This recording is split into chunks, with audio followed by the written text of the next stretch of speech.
merupakan sumber informasi bangsa. Bersama eratkan persatuan bangsa Indonesia. Bukan semangat kebersamaan negeri, bangun daerah kuat Indonesia tangguh, teguhkan komitmen jati diri bangsa. Bersama ID, mencerdaskan kehidupan bangsa.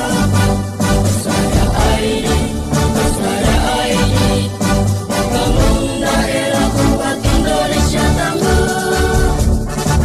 Korbankan semangat persatuan dan kesatuan untuk daerah maju Indonesia jaya. Singkirkan perbedaan, jauhkan pertikaian. Persada ID pilar budaya bangsa. Persada ID pilar budaya bangsa. Persada ID pilar budaya bangsa.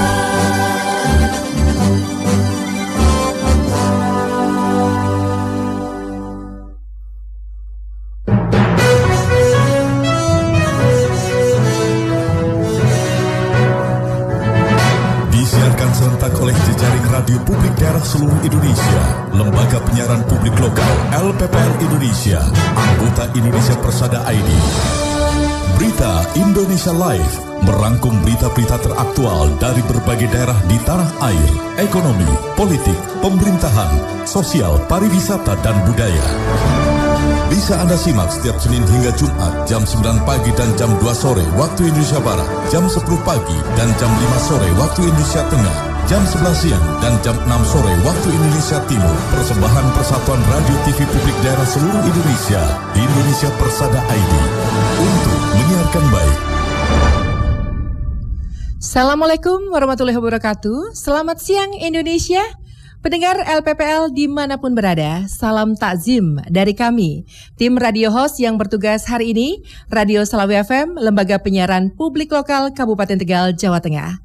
Mengucapkan selamat menjalankan ibadah puasa Ramadan 1447 Hijriah. Pucuk selasih bertunas menjulang, dahannya patah, tolong dibetulkan. Puasa Ramadan kembali menjelang, salah dan hilaf mohon dimaafkan. Baik, sekarang saatnya mengikuti berita Indonesia Live, siaran serentak LPPL anggota Persatuan Radio Televisi Publik Daerah Indonesia, Persada ID untuk menyiarkan baik. Rangkuman berita teraktual dari berbagai penjuru tanah air kami hadirkan untuk Anda secara langsung, dikemas lugas, inspiratif, variatif, dan edukatif. Bersama saya, Mary Hani. Inilah berita Indonesia Live, edisi Senin 23 Februari 2026. Dan dapat juga disaksikan dan dilihat melalui streaming di bilradio.online. Untuk sesi pertama akan hadir 4 berita yang akan diawali dari Kabupaten Sijunjung, Sumatera Barat.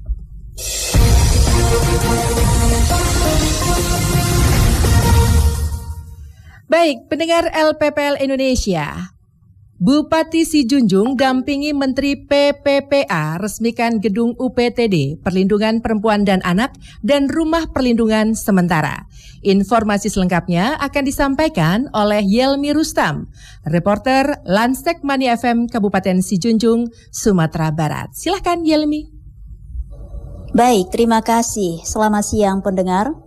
Bupati Sijunjung Beni Dwi Fayuswir secara resmi mendampingi Menteri Pemberdayaan Perempuan dan Perlindungan Anak PPPA RI Arifatul Khoiri Fauzi dalam peresmian Gedung Unit Pelaksana Teknis Daerah Perlindungan Perempuan dan Anak UPTD PPA serta Rumah Perlindungan Sementara RPS di Muaro Sijunjung pada Rabu 18 Februari 2026.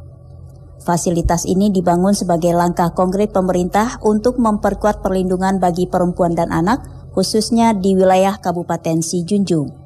Sinergi antara pemerintah pusat dan daerah melalui penyediaan sarana ini diharapkan mampu memberikan layanan yang lebih terintegrasi dalam menekan angka kekerasan terhadap kelompok rentan tersebut. Dalam sambutannya, Bupati Beni Dwi Fayuswir menyampaikan apresiasi yang mendalam kepada Kementerian PPPA dan pemerintah Provinsi Sumatera Barat atas terwujudnya pembangunan gedung ini. Ia menegaskan bahwa kehadiran fasilitas baru tersebut harus menjadi momentum dan semangat baru bagi pemerintah daerah untuk bekerja lebih keras dan meminimalisir kasus kekerasan di wilayahnya. Acara ini juga dihadiri oleh Gubernur Sumatera Barat, pimpinan DPRD Kabupaten Sijunjung, serta jajaran Forkopimda yang berkomitmen memberikan dukungan penuh terhadap operasional Pusat Layanan Perlindungan ini. Gubernur Sumatera Barat Mahyildi Ansyarullah yang turut hadir dalam kegiatan tersebut menekankan pentingnya peran perempuan sebagai fondasi pembangunan keluarga dan negara. Ia mengingatkan bahwa perlindungan serta pemberdayaan perempuan dan anak merupakan kunci utama dalam menyongsong visi Indonesia Emas, mengingat masa depan bangsa berada di tangan generasi muda yang terlindungi. Menurut Mahyildi, perhatian serius terhadap isu perlindungan ini harus dimulai dari lingkungan terkecil hingga ke tingkat nasional agar tercipta masyarakat yang lebih sejahtera. Sementara itu, Menteri PPPA Arifatul Khairi Fauzi mengungkapkan bahwa meskipun angka laporan kekerasan belakangan ini menunjukkan keberanian korban untuk bersuara, speak up, hal ini tetap menjadi pengingat bagi pemerintah untuk bekerja secara maksimal. Ia menekankan perlunya kolaborasi dalam pencegahan serta komitmen kuat dalam hal penganggaran dan peningkatan kualitas sumber daya manusia pengelola. Keberadaan UPTD, PPA, dan RPS ini diharapkan dapat menjadi pintu pertama pelayanan bagi para korban kekerasan untuk mendapatkan perlindungan dan keadilan secara tepat. Demikian laporan Yelmi Rustam dari LPPL Radio Lansek Manisi Junjung, Sumatera Barat untuk Berita Indonesia Live. Ya, terima kasih Yelmi Rustam. Dari Kabupaten Sijunjung, Sumatera Barat, kita menuju Kabupaten Wonogiri, Jawa Tengah. Safari Ramadan dan refleksi 1 tahun kepemimpinan Bupati Wonogiri mengajak perkuat sinergi dan pembangunan berkelanjutan. Selengkapnya akan disampaikan oleh Bobi, reporter radio Giri Suara FM Kabupaten Wonogiri, Jawa Tengah. Bobi, silakan.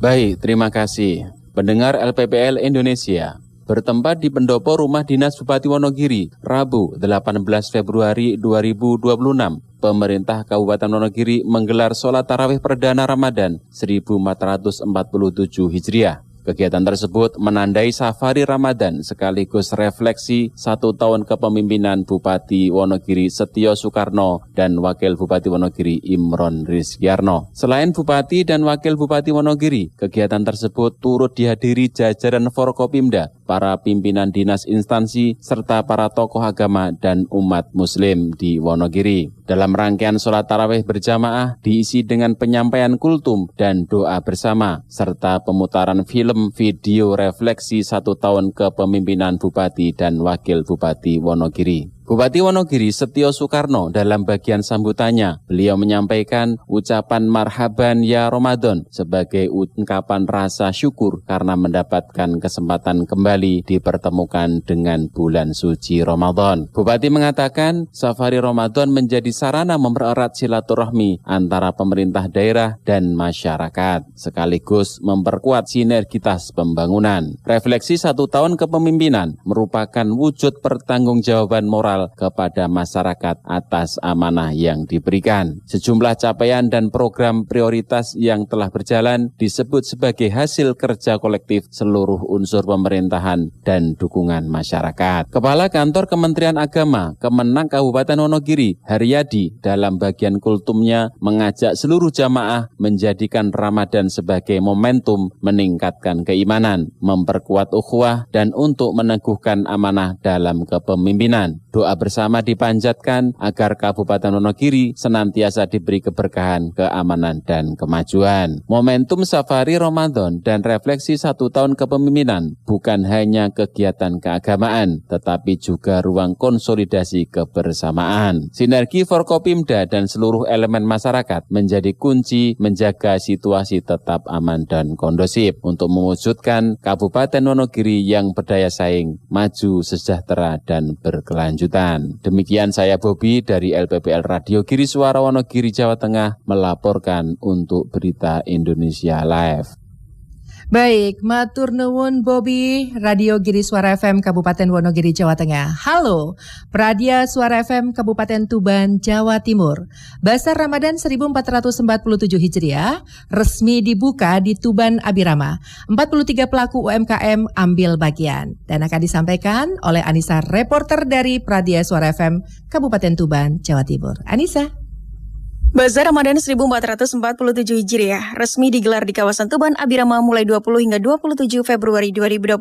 Kegiatan ini menjadi ruang promosi dan pemasaran bagi pelaku UMKM sekaligus memeriahkan Ramadan dengan aktivitas yang produktif. Ketua Panitia Bazar Ramadan 1447 Hijriah, Rifki Nia Saranti menyampaikan, bazar diikuti 43 pelaku UMKM dan warga yang menghadirkan beragam produk unggulan lokal. Lebih lanjut, kegiatan ini sebagai upaya mendorong pertumbuhan ekonomi lokal dan memberikan ruang promosi bagi produk unggulan Kabupaten Tuban. Ia menambahkan, kegiatan ini tidak hanya menjadi ajang transaksi ekonomi, tetapi juga sarana silaturahmi dan pemberdayaan masyarakat selama Ramadan. Rifki juga menyampaikan apresiasi kepada pemerintah Kabupaten Tuban melalui Dinas Koperasi, UKM, dan Perdagangan atas dukungan dan fasilitas yang diberikan. Selama 8 hari pelaksanaan, bazar dimeriahkan berbagai penampilan seni dan hiburan, stand-up komedi, hingga peragaan busana. Rizky berharap bazar Ramadan ini dapat menjadi agenda tahunan yang dinantikan masyarakat, sekaligus mendorong penguatan ekonomi kerakyatan. Anissa, Pradia Suara Tuban untuk Berita Indonesia Live. Ya, dari Tuban, Jawa Timur kita menyeberang ke kota Denpasar, Bali. Wali Kota Jaya Negara tetapkan Sanur sebagai kawasan rendah emisi. Wujudkan transportasi ramah lingkungan, dukung pariwisata berkelanjutan. Selengkapnya akan disampaikan oleh Bambang Haryadi, reporter dari RPKD Kota Denpasar, Bali. Bambang, silahkan. Selamat siang pendengar Berita Indonesia Live. Wali Kota Denpasar I Gusti Ngurah Jaya Negara secara resmi menetapkan Sanur Denpasar sebagai kawasan rendah emisi atau KRE. Hal tersebut tertuang dalam Peraturan Wali Kota Denpasar nomor 39 tahun 2025 tentang penyelenggaraan lalu lintas dan angkutan di kawasan rendah emisi Sanur. Pencanangan zona pariwisata rendah emisi yang mewilayahi Desa Sanur Kaje, Desa Sanur Kau, Desa Adat Sanur, dan Desa Adat Intaran dilaksanakan dengan pelepasan burung dara serta pemotongan pita di Sanur Seaside Denpasar, Sabtu 21 Februari lalu. Wali Kota Denpasar I Gusti Ngurah Jaya Negara dalam kesempatan tersebut menjelaskan, kawasan Sanur merupakan jantung pariwisata Kota Denpasar, karenanya keberadaannya harus terus dijaga guna menjaga kualitas dalam mewujudkan pariwisata berkelanjutan. Ditambahkan, keberlanjutan pariwisata di Sanur merupakan tanggung jawab bersama sehingga perencanaan dan pencanangan Sanur sebagai kawasan rendah emisi menjadi penting untuk dilaksanakan. Mengingat dengan adanya aturan rendah emisi ini, maka otomatis lalu lintas, angkutan, dan lainnya akan menjadi lebih tertata rapi. Sementara itu, Kepala Dinas Perhubungan Kota Denpasar I Ketut Siriawan menjelaskan bahwa setelah perwali ini ditetapkan, Dinas Perhubungan Kota Denpasar akan menyusun rencana aksi daerah sebagai turunan operasional kebijakan. RAD tersebut akan menjadi acuan implementasi teknis bagi perangkat daerah, desa adat, dan pelaku usaha dalam menjalankan KRE Sanur. Pihaknya berharap dengan kolaborasi lintas sektor, kawasan rendah emisi Sanur diharapkan menjadi model penataan mobilitas berkelanjutan di Bali, sekaligus mendukung komitmen Bali menuju emisi nol bersih. Demikian saya Bambang Haryadi dari LPPL Radio Publik Kota Denpasar untuk Berita Indonesia Live. Matur suksma Bambang Haryadi dari RPKD Kota Denpasar, Bali.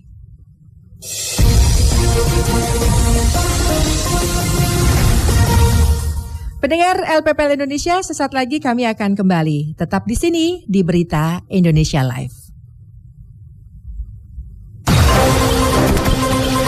Berita Indonesia Live merangkum berita-berita teraktual dari berbagai penjuru tanah air yang dikemas lugas, inspiratif, variatif, dan edukatif. Redaktur Pelaksana Gagak Krimang Blora Jawa Tengah, Sasarena Kepulauan Mentawai Sumatera Barat, Suara Ngawi Jawa Timur, Dimensi Baru Lampung Selatan Lampung, Gema Bungo Jambi. Radio Host Suara Pasuruan Jawa Timur, Selawi FM Kabupaten Tegal Jawa Tengah, In Radio Kepulauan Bangka Belitung, Suara Banjar Kalimantan Selatan, Suara Daksi Nagra Gunung Kidul Daerah Istimewa Yogyakarta, Suara Kampario, Abdi Persada Banjarbaru Kalimantan Selatan, RPD Kutim Sangatta Kalimantan Timur, Gemilang Indragiri Hilir Riau, Gemar Radik Muba Sumatera Selatan, Sonata Kota Bandung Jawa Barat, RPKD Denpasar Bali, RSAL Nganjuk Jawa Timur, Pesona Wonosobo Jawa Tengah, Irama Purworejo Jawa Tengah, Magelang FM Kota Magelang Jawa Tengah, Buana Asri Sragen Jawa Tengah,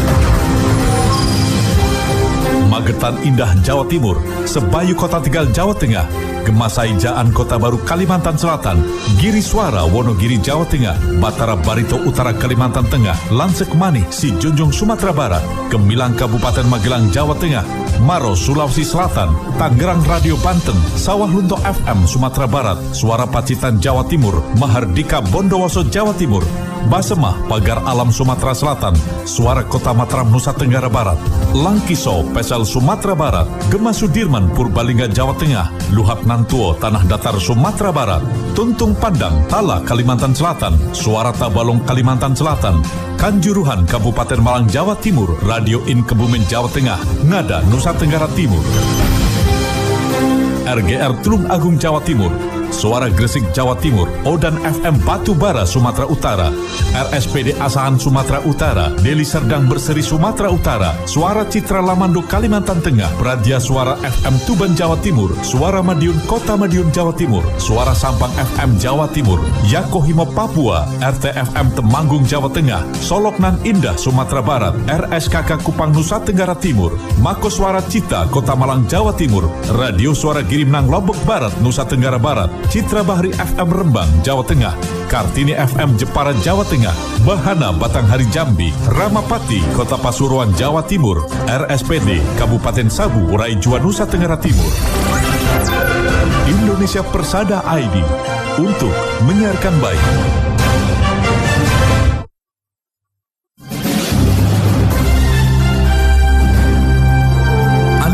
Menyimak Berita Indonesia Live, persembahan Persatuan Radio TV Publik Daerah seluruh Indonesia, Indonesia Persada ID, untuk menyiarkan baik. Pendengar LPPL Indonesia, terima kasih masih bergabung dalam Berita Indonesia Live. Bagaimana? Masih semangat berpuasa sambil menyelesaikan tugas hari ini atau yang sedang menyiapkan menu untuk berbuka puasa? Kita ikuti selanjutnya Berita Indonesia Live sesi 2 selengkapnya.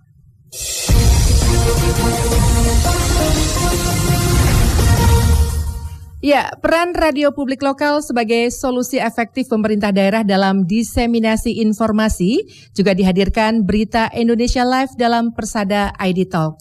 Dan kali ini akan membahas tentang regulasi dinamis dan peran orang tua kunci cegah grooming pada anak.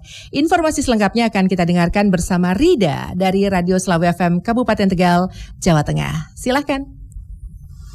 Persada ID Talk. Persada ID Talk. Assalamualaikum warahmatullahi wabarakatuh. 99.3 Radio Selawi FM, setengah abad mengudara lebih dari radio. Hadir bersama saya ada Bapak Anas Syahirul Alim, Esos MIKOM. Beliau adalah komisioner bidang isi siaran KPID Jawa Tengah. Tentunya kita sering mendengar istilah child grooming ya. Apa sih sebetulnya child grooming itu? Untuk itu bersama saya akan bertanya-tanya ini. Kita akan coba berbincang-bincang bersama beliau Pak Anas. Baik, kita sapa terlebih dahulu. Assalamualaikum, selamat pagi Pak Anas, apa kabar? Selamat pagi Mbak Rida. Saya Rida, betul.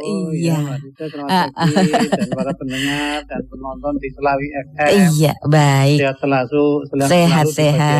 Iya, Pak Anas, sedang sering mendengar, bahkan kalau tidak salah sekarang ini lagi marak ya, child grooming, bahkan membuat orang tua khawatir, was-was, tapi bingung, tidak tahu bagaimana harus harus melakukan perlindungan seperti apa.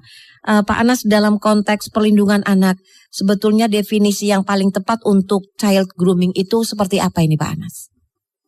Ya, kalau kebetulan kami sekarang kan posisinya pada regulator di sisi penyiaran ya. Betul. Ini sebenarnya kasus child grooming ini kan mengemuka ketika kemarin lagi rame bukunya siapa ya? Bukunya Aurelie Morimans, Morimans, betul. Itu kan makin mengemuka ya. Iya, betul sekali. Sebenarnya kalau perlindungan terhadap anak itu kalau kita tinjaunya di penyiaran sudah kita lakukan jauh-jauh hari sebenarnya. Betul. Termasuk di ruang siar atau ruang tontonan kita yang dipantau di kami itu betul. Tidak boleh itu kan gitu ada di perilaku penyiaran. Iya, betul. Kasus child grooming ini kan sebenarnya kasus yang sudah berjalan dan kemudian mungkin modusnya aja semakin ke sini semakin banyak, semakin macam-macam kan itu. Nah, bagaimana perlindungan terhadap itu yang dilakukan tentu kalau diregulasi ya mungkin adalah menambah atau mengantisipasi dengan format-format yang dinamis yang baru kan begitu. Baik mungkin nanti di regulasinya. Termasuk kebetulan kan sekarang banyak juga main di media sosial. Iya. Bagaimana antisipasinya? Betul. Saya pikir kalau cara melindungi ya tentu dengan regulasi ya. Dan selain regulasi ya mungkin cara-cara yang sifatnya insidental dengan perilaku kita dari orang tua. Betul. Mengapa sih Pak Anas pelaku grooming ini sering meminta anak untuk menyimpan rahasia di antara mereka ini? Ya wajar ya, karena namanya namanya pemufakatan, perbuatan tidak baik itu kan mesti kan disembunyikan. Kalau nanti terungkap kan maka perilaku mereka akan juga terbongkar. Karena ini sudah menjadi penyakit ya. Istilahnya groomer ini kan sudah menjadi penyakit Pak. Groomer kan. Dulu mungkin ketika belum ada media sosial bentuknya macam-macam, lewat di tempat umum dengan sentuhan atau apa, menawari dalam bentuk permen atau betul, diiming-imingi ya Pak Anas ya. Kan bisa macam-macam, misalnya dengan menggunakan gadget atau aktivitas anak di media sosial. Tawaran giveaway, tawaran perhatian. Betul. Kemudian tawaran dalam bentuk mungkin pulsa atau apa. Dan apalagi mohon maaf ya anak-anak yang sering misalnya main game gitu ya, gamer anak-anak. Betul.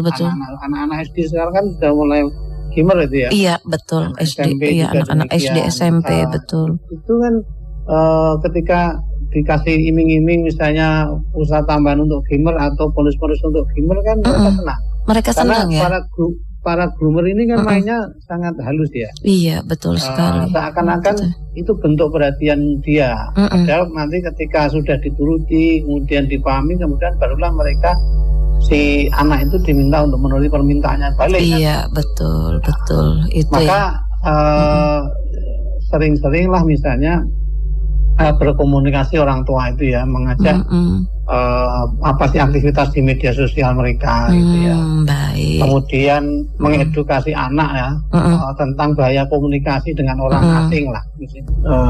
Yang kalau di sisi regulator di penyiaran ya tentu saya berharap lembaga penyiaran tidak memberikan fasilitas atau memberikan ruang kepada orang-orang yang diindikasi berperilaku child grooming tersebut, karena ini tentu akan memberikan pembenaran kepada kegiatan atau perilaku tersebut.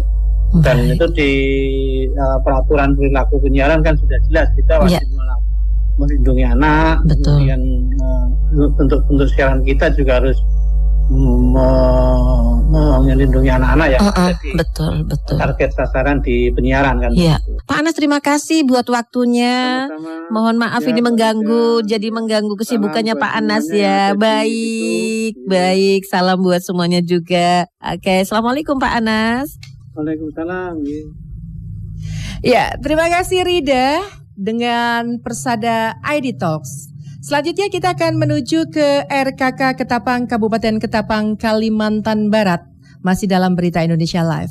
Safari Ramadan Pemkab Ketapang di Masjid Al-Hidayah Desa Titi Baru, Kecamatan Tumbang Tiri dihadiri Bupati Ketapang. Selengkapnya akan disampaikan oleh Awang Ajiwasita, reporter dari RKK Ketapang, Kabupaten Ketapang, Kalimantan Barat. Silakan, Awang. Terima kasih.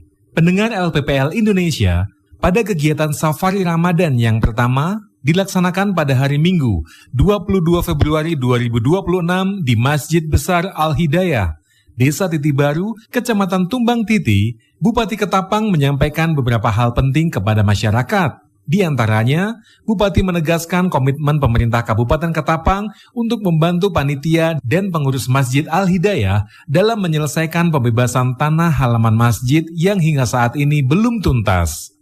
Di bidang infrastruktur, perhatian terus diberikan termasuk peningkatan ruas Jalan Pelang ke Puluk Batu Tajam sebagai akses penting bagi mobilitas dan pertumbuhan ekonomi masyarakat. Pada sektor kesehatan dan pendidikan, Pemkab terus meningkatkan kualitas layanan agar semakin merata dan terjangkau. Program bantuan buku dan seragam sekolah gratis juga terus dijalankan sebagai bagian dari upaya meningkatkan indeks pembangunan manusia serta mendorong terwujudnya sumber daya manusia yang unggul dan berdaya saing di Kabupaten Ketapang. Bupati berkomitmen untuk menjadi pemimpin yang adil bagi seluruh elemen masyarakat Ketapang. Ketapang adalah rumah kita bersama. Dengan kebersamaan, kita wujudkan Ketapang yang maju, mandiri, dan berkeadilan. Demikian yang dapat kami laporkan, saya Awang Ajiwasita dari LPPL Radio Kabupaten Ketapang, Kalimantan Barat untuk Berita Indonesia Live.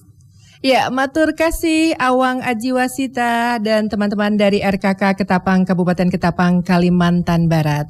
Selanjutnya kita akan menuju Suara Pasuruan FM Kabupaten Pasuruan, Jawa Timur. RSUD Gratik ini punya ruang operasi canggih, Smart Operating Theater. Selengkapnya akan disampaikan oleh Anggun, reporter dari Suara Pasuruan FM Kabupaten Pasuruan, Jawa Timur. Anggun, monggo.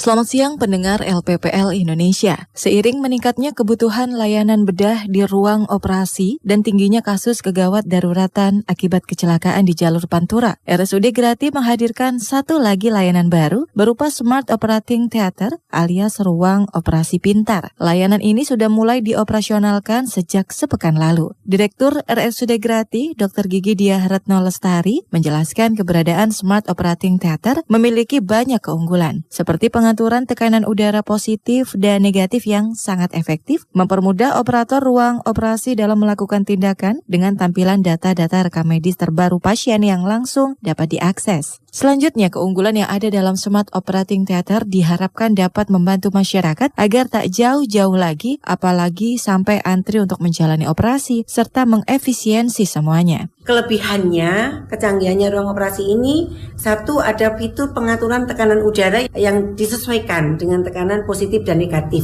Jadi kalau fitur ini mungkin operasi digunakan untuk berbagai kebutuhan tindakan medis.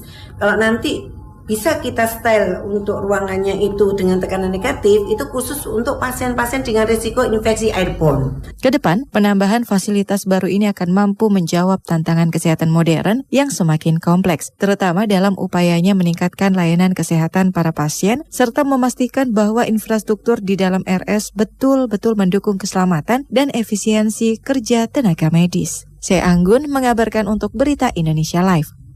Ya, terima kasih Anggun, reporter dari Suara Pasuruan FM Kabupaten Pasuruan, Jawa Timur, mengakhiri sesi 2 Berita Indonesia Live.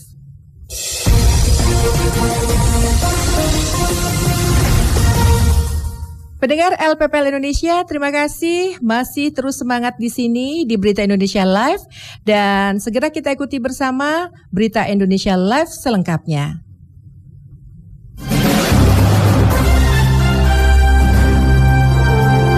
Tengah menyimak Berita Indonesia Live, persembahan Persatuan Radio TV Publik Daerah seluruh Indonesia, Indonesia Persada ID, untuk menyiarkan baik.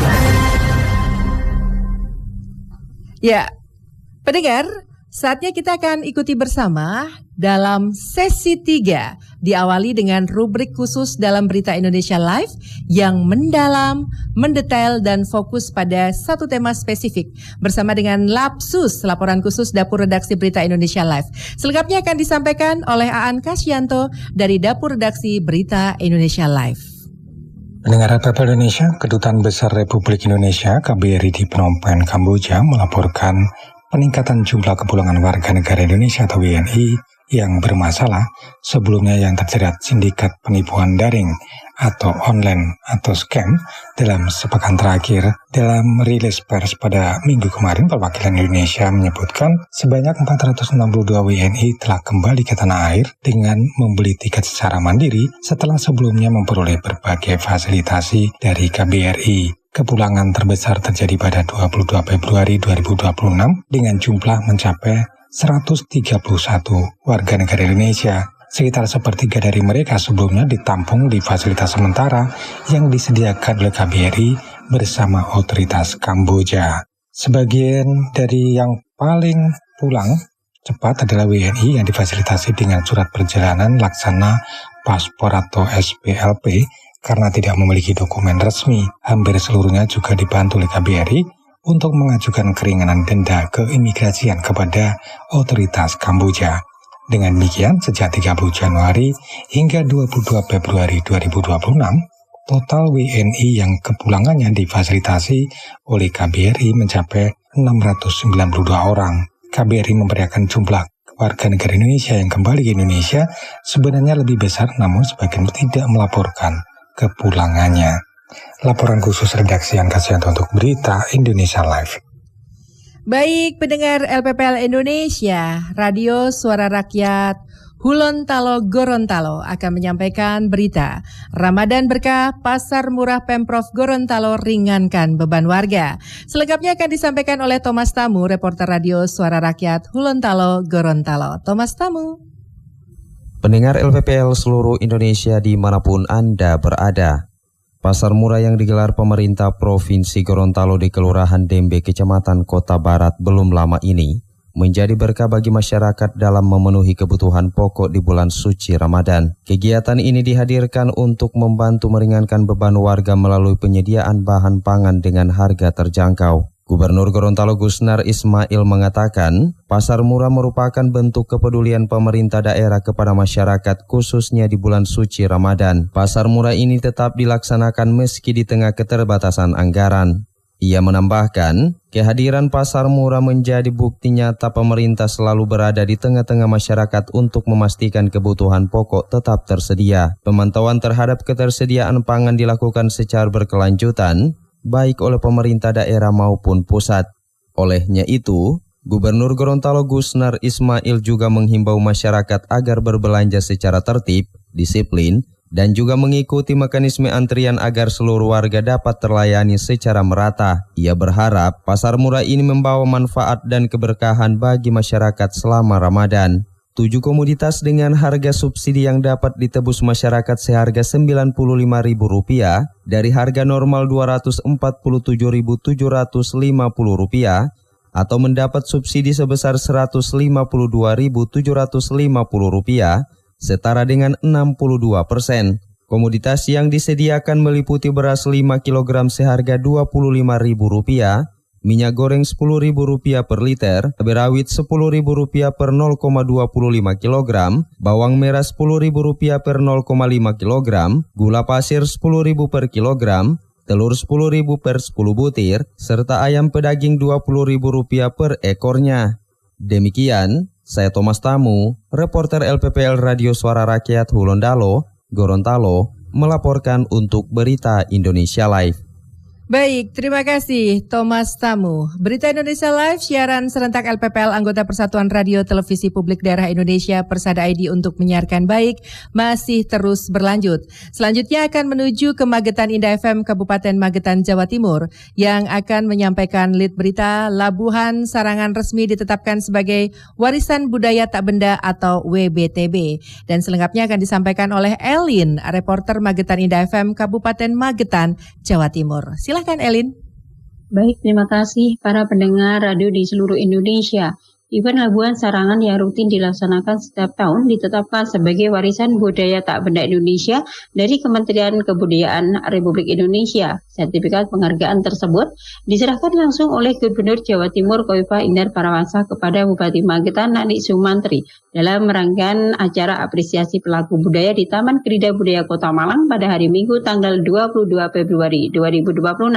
Penghargaan ini menjadi pengakuan resmi atas komitmen Magetan dalam menjaga dan melestarikan tradisi budaya daerah. Pada kesempatan yang sama, Gubernur Khofifah menyerahkan apresiasi kepada 500 seniman, pelaku budaya, dan juru pelihara cagar budaya se-Jawa Timur. Pemprov Jatim juga mengumumkan kenaikan tunjangan kehormatan dari Rp500.000 menjadi Rp1 juta bagi seniman dan pelaku budaya, serta kenaikan tunjangan operasional juru pelihara cagar budaya dari Rp550.000 menjadi Rp1,5 juta.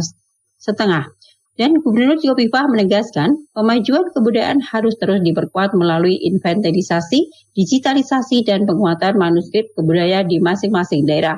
Sepanjang 2025, Jawa Timur mencatat 46 warisan budaya tak benda yang berhasil ditetapkan secara nasional sebagai bentuk perlindungan atas kekayaan budaya asli daerah agar tidak diganggu-gugat pihak lain.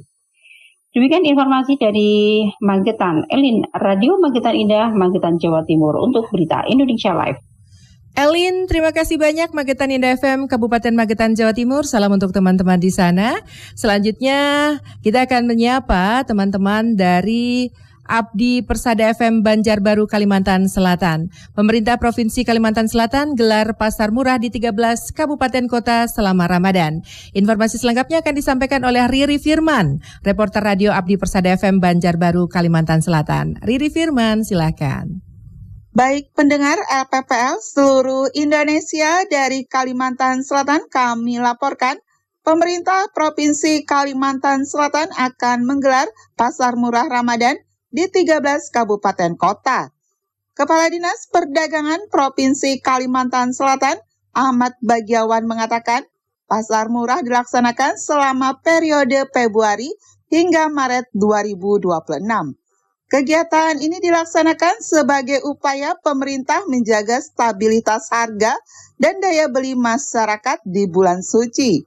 Mengingat secara tradisi terjadi peningkatan konsumsi masyarakat selama Ramadan yang berdampak pada naiknya harga sejumlah komoditas pangan.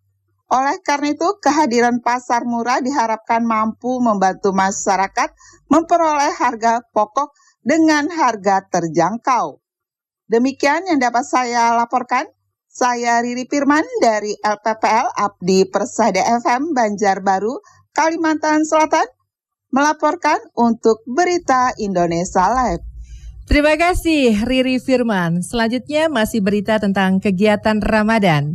Pemerintah Kabupaten Tegal siapkan 6 bis mudik gratis 2026. Dan selanjutnya akan disampaikan oleh Aldo Herlambang secara lengkap. Reporter Radio Slawi FM Kabupaten Tegal. Aldo, silahkan.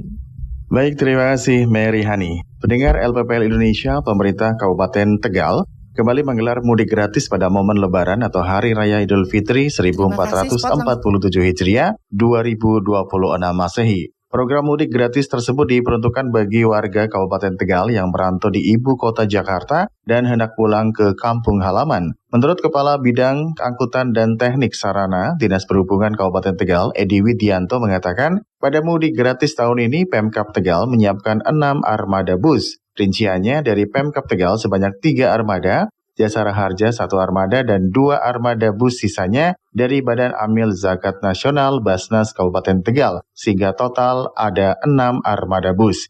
Terkait keberangkatan, jika tidak ada perubahan waktu, rencananya tanggal 16 Maret 2026 atau H-5 Lebaran. Nantinya rombongan bus berangkat dari Taman Mini Indonesia Indah, TMII Jakarta Timur, menuju Kabupaten Tegal. 1 armada bus berisi 48 orang, kemudian dikalikan 6 bus hingga total sebanyak 288 orang yang terjaring program mudik gratis Pemkab Tegal. Untuk pendaftaran dilakukan 2 cara, yaitu offline melalui paguyuban dan online melalui website resmi Dinas Perhubungan Kabupaten Tegal. Sesuai dengan data per tanggal 18 Februari 2026, kuota mudik gratis yang disediakan Pemkab Tegal sudah terisi penuh. Jika armada bus mudik gratis dari pemerintah daerah tidak mencukupi, maka nantinya bisa memanfaatkan program serupa yang digelar pemerintah Provinsi Jawa Tengah. Demikian saya Aldo Helambang dari LPPL Radio Slawi FM Kabupaten Tegal, Jawa Tengah melaporkan untuk Berita Indonesia Live. Terima kasih Aldo Herlambang dari LPPL Kabupaten Tegal Radio Slawi FM.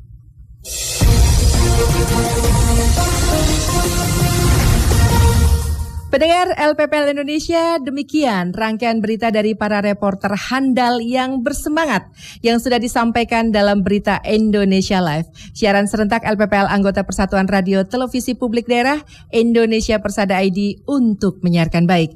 Edisi hari ini 23 Februari 2026 mewakili seluruh kerabat kerja yang bertugas dari Studio Radio Slawi FM LPPL Kabupaten Tegal, Jawa Tengah. Saya Mary Hani pamit undur diri. Terima kasih atas perhatian Anda.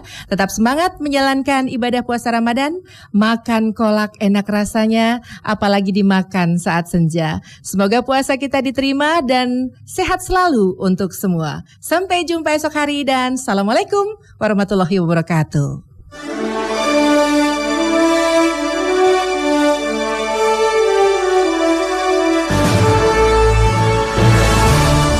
Saja Anda ikuti Berita Indonesia Live disiarkan serentak oleh jejaring radio publik daerah seluruh Indonesia, Lembaga Penyiaran Publik Lokal LPPL Indonesia, anggota Indonesia Persada ID. Berita Indonesia Live, lugas, inspiratif, variatif, edukatif. Persembahan Persatuan Radio TV Publik Daerah seluruh Indonesia, Indonesia Persada ID untuk menyiarkan baik.